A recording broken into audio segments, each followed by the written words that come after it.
Good morning, everyone, and welcome back. We are OmniTalk Retail coming to you live once again from Shoptalk Europe. I'm Ann Mazenga. And I'm Chris Walton. And we have a great guest for you today. In fact, one of our sponsors of all of the content that we're putting out here. We are coming to you from the Walmart Commerce Technologies booth, booth K30. Come stop by and see us.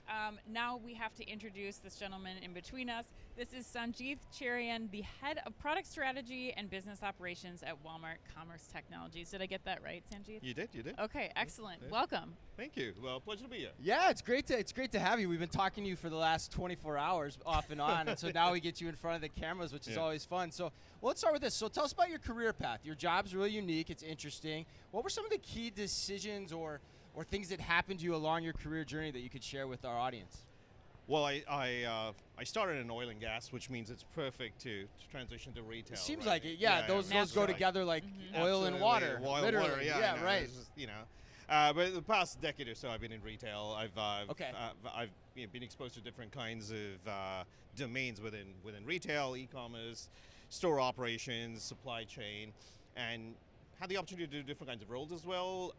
But in all those kinds of roles, I've been very, very closely involved with technology and being sort of in sort of that seat where you can observe how technology changes customer experiences, and especially within Walmart, where we've been investing heavily in our tech and bringing out those really unique experiences. So a few years back, when we were founding this team on Walmart Commerce Tech, I was fortunate enough to be part of one of the founding team and say, hey, come out and build this and offer it. So take the same technologies that Walmart has built, offer it as a SaaS solution to our retailers. And so I was like, this is once in a lifetime opportunity.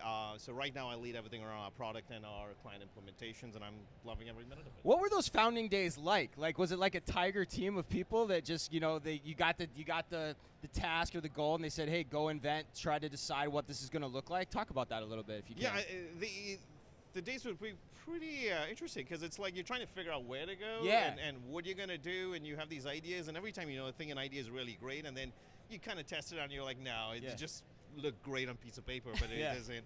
And I think of those initial days, I said I did everything besides code. Okay. So if I could You took out the garbage. Yeah, let's say organized teams. Yeah, exactly. But it's been a journey. I mean, if I go back like 4 years, 4.5 years. Is that when it was 4.5 years ago? Yeah, sort of the conceptual idea. We were still trying to play around. Is there something here? Should we really go into it? And it took us a few months sort of thinking through, strategizing, and said, okay, we found some initial areas. We spoke to a lot of retailers, trying to understand what are the pain points, and we sort of figured out, these are areas where we could significantly make a difference, because these are areas that Walmart's heavily invested in, and we began to see some gaps in like where retailers were saying, oh, you know what?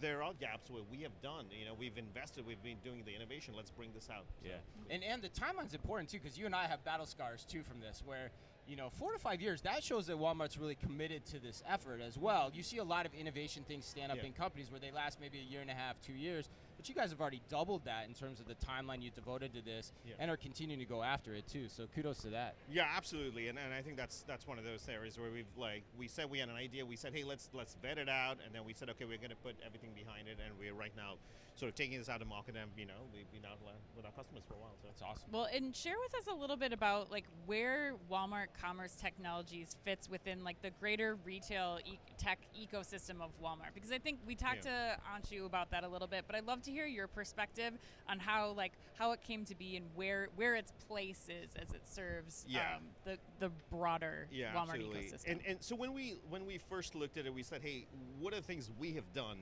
that has been sort of really unique? It's always a good place to start.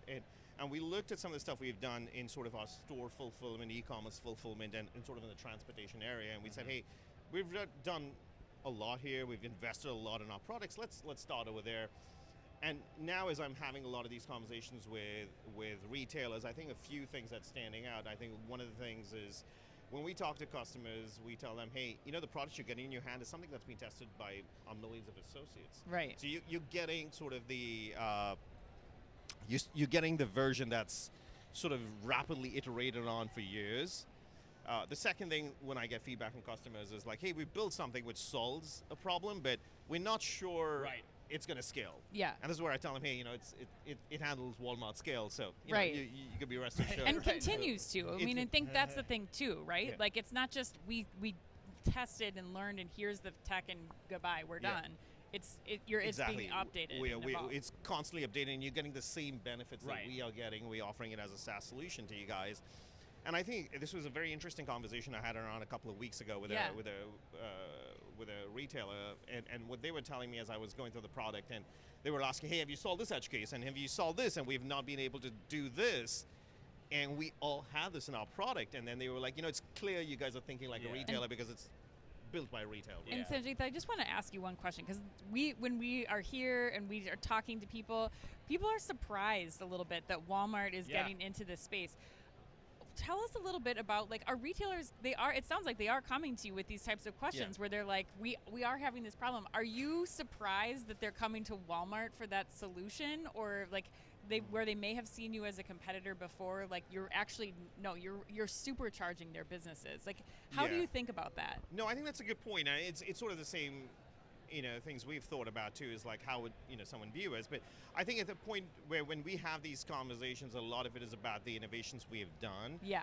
And what they're like, oh, you guys have really solved for these problems, so it's fascinating for us to take part in that. And so it sort of overcomes some of those hurdles that, which would naturally come up in some of these conversations. And we've been, I'd say especially in the European markets where it's where we've been seeing a lot of people coming to us and say, oh, Walmart, you guys have really solved it. We would love to have more conversations with you, and sort of we've been getting some really good traction over here so far. Yeah, I bet it makes sense here. Yeah, it's a little bit of a different animal over here too. So the part that, like, to Ann, your point, the part that's really interesting, and to what you said too, Sanjeeth, is these solutions are all deployed at Walmart at scale already. Yeah. And so I imagine the tricky part then is deciding where you think they're going to scale for other retailers, like going through that questioning process as you're trying to decide what to focus on. And one of the solutions you've decided to roll out is route optimization. Yeah. Can you talk about that? Yeah, and route optimization's it's one of those products we took right from inception and said, hey, let's think about it. You did. And let's come out and figure out, okay, how do we play this in the market? Because I think the first point, which you mentioned, is very interesting, because it's like, yes, it works at Walmart, but I think the number one step we do when we're taking this out is we're not thinking about Walmart as our only customer, right? We're thinking about this as a one-to-end game. Yes. So we have multiple retailers. So how do we think from a product perspective of us solving multiple other clients' problems? And so we infuse that into the product thinking. And when we did route optimization, I think one of the areas when we started thinking about is like, okay, the key area in supply chain is, okay, you got to reduce your cost, you got to handle disruption, and you got to get your products on time. And so we started looking into this, and we said, hey, we've built a lot of products in this area. It is becoming top of mind for many retailers, especially in the past few months. I would say a couple of years, that a lot about supply chain disruption. Right. But there's not been enough innovation in this area. And this is where, when we talk to some of our customers, they're like, oh, wow, you guys have innovated in an area that's, we're not seeing that much. And so when we took route optimization, the reason was, okay, let's look at this product. We had won the France Settlement Award. And they were like, okay, this is something interesting. Let's talk to customers who own their own fleets. Right. And we began to see traction. And we said, okay, now we can actually go up, because we can see that fundamentally it solves a problem around helping customers in retailers get their products on time at the lowest cost, because we're helping you optimize in the back end and optimize your trailers. And what do you think, Sanjeeth, are the main benefits, especially as we're talking about coming into the European market when it comes to route optimization? What are they seeing that's really helping them, or that's really calling attention to the benefits of the product? Yeah, absolutely. And I think there's 4 or 5 things, right? The first thing is at the core of it, route optimization is basically saying, hey, you got your stores telling you got a bunch of goods that have to be delivered. Yeah. You got to figure out what's the easiest way to deliver it. What's the best route? But at the same time, hey, I got these trailers which are fixed capacity. I got to pack them in. Oh, and you got something at your stores or at a supplier that's got to return back. How do you get that back as well? Yes. So it gets a very complex problem. And what we've got is these algorithms that help you solve for that and give it to you at the lowest cost. So number one benefit is lower cost. But while we're doing it, we're also making sure you're compliant with all these safety regulations, transportation standards, and sort of business rules. which could traditionally be a very, very manual process. They have someone looking at it and say, oh, have I adhered to it? So you're taking that complexity out. While we do this, obviously, lower cost, we're also saying that, hey, you know what, you can reduce your carbon footprint. Yes.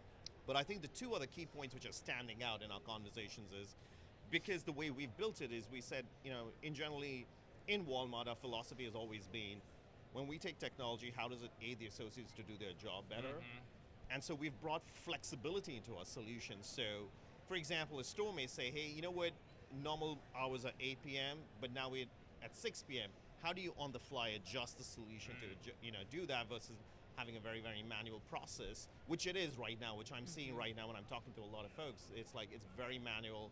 And another problem which a lot of our retailers have said is like, hey, you know what? We have a network, it's based on intuition right now, or we do this, it's experience. That's how we've done it, always done it. Right. But what if I change this parameter? What's the impact? And that's where we come and say, hey, we can simulate for this like sensitivity analysis. Exactly, right. and we can do all of that. So that's been a fascinating sort of discussion we're having, and we're getting some, you know, really good feedback on some of the features we built in. Got it. So let's get you out here on this. So I want you to put your product hat on for us a little bit here, your specific role. So I'm curious, how do you think about where things are going to go next? Like, how do you think about evolving the product? Is this kind of a platform play over the long term? Do you look at it more as a component piece by piece in terms of a point-to-point solution for the other retailers in the community? Like, how do you think about that, and how do you decide where to take things? Yeah, it's definitely more platform and how we're opening it up, and we're trying to say, hey, let's get all the benefits into this one platform in every solution we do.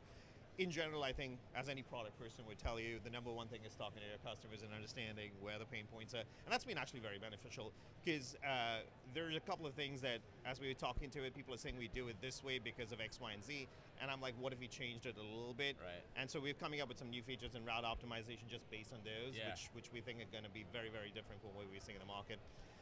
And I think the other benefit, which I would say, is how do we come up with the next is actually we've got these lovely associates at Walmart. I get pitched an idea every now and then. Yeah, right. And I'm like, oh, well, you know, I can marry that with a Yeah, conversation. let's do it. Yeah, so. I'm curious, what does the whiteboard look like? You don't have to give us specifics, but I'm curious, is there like a rubric where you're like, hey, these are the solutions, and these ones check the boxes, we could potentially scale these? Like, how do you guys go through that thought process? I'm curious. Yeah, I would love to say this is really, you know, in the background, this is breathable diagrams. Venn diagram, of course, you just plug it in and there it is. I think it's a lot of, I would say this, we've got this framework around, okay, what are we trying to solve? Is it going to make a difference? And then how are we going to build it and scale it? And a lot of it, actually, to be very honest, has just come down to customer conversations. Right. A lot of things have looked good. I felt really proud on that whiteboard. I was like, this is beautiful. Right. Till the first conversation, you're like, all right, let's back this up. Yeah, one of my favorite sayings of all time is enlightened trial and error succeeds over planning every time. And that's true in innovation for sure. Absolutely. Well, Sanjeeth, thanks so much for taking the time with us. Thank you to you and the entire team at Walmart Commerce Technologies who are making all of our Shoptalk Europe coverage possible. Stop by, see us, K30. We will be here all day today. We're so excited to have conversations with you. And until the next interview, Chris. Be careful out there.